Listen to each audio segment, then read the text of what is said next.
हिंसा पर अमेरिका का बयान आया सामने, हिंसा रोकने की दी सलाह। हरियाणा के नूंह में हिंसा भड़कने के बाद गुरुग्राम में भी हिंसा हुई थी। हिंसा की इन घटनाओं में अब तक 6 लोगों की मौत हो चुकी है। हरियाणा के सीएम मनोहर लाल खट्टर ने कहा है कि दोषियों के खिलाफ सख्त कार्रवाई की जाएगी। बुधवार को इस हिंसा के विरोध में दिल्ली में भी कई जगह बजरंग दल ने प्रदर्शन किया। इन प्रदर्शनों की आवाज अब अमेरिका तक पहुंच गई है। अमेरिका में विदेश मंत्रालय की प्रेस कॉन्फ्रेंस के दौरान एक पत्रकार ने प्रवक्ता मैथ्यू मिलर से इस बारे में सवाल किया। पत्रकार ने पूछा, नई दिल्ली के पास गुरुग्राम में जो धार्मिक हिंसा हुई, क्या उसमें किसी अमेरिकी के प्रभावित होने के बारे में कोई जानकारी है? और इस क्षेत्र में हिंदू मुसलमान टकराव पर आप क्या कहना चाहेंगे? इस पर विदेश मंत्रालय के प्रवक्ता मैथ्यू मिलर ने कहा, हिंसा घटनाओं के मद्देनजर मैं ये कहना चाहूंगा कि हम हमेशा ही पक्षों से शांत रहने और हिंसा से दूर रहने के लिए कहते हैं।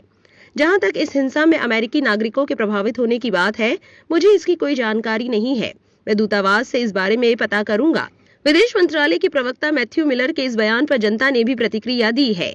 एक शख्स ने ट्विटर पर लिखा, गुड़गांव में अमेरिका की तमाम एमएनसी हैं। अगर ये सब ऐसा ही चलता रहा तो एमएनसी भारत छोड़कर चली जाएंगी और लाखों युवा बेरोजगार हो जाएंगे।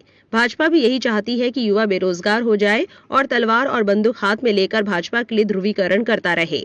एक और ने लिखा, मोदी जी को अब कौन समझाए, हिंसा से उनको वोट नहीं मिलने वाला। जनता रोजगार, स्वास्थ्य और शिक्षा चाहती है। देश में बढ़ती बेरोजगारी का फायदा उठाकर भाजपा दंगों के नाम पर उस बेरोजगारी को छुपा नहीं सकती। एक ने लिखा, अनभक्त बोलते हैं, डंका बज रहा है साहब का विदेशों में, ये तो आंतरिक मामलों में भी सलाह देने लगे। एक और ने लिखा, देश में फैलती नफरत और हिंसा पर सवाल उठेंगे ही। प्रशासन किसी जुलूस को अनुमति देता है या बिना अनुमति निकाला जाता है? नागरिकों की सुरक्षा के लिए जिम्मेदार कौन?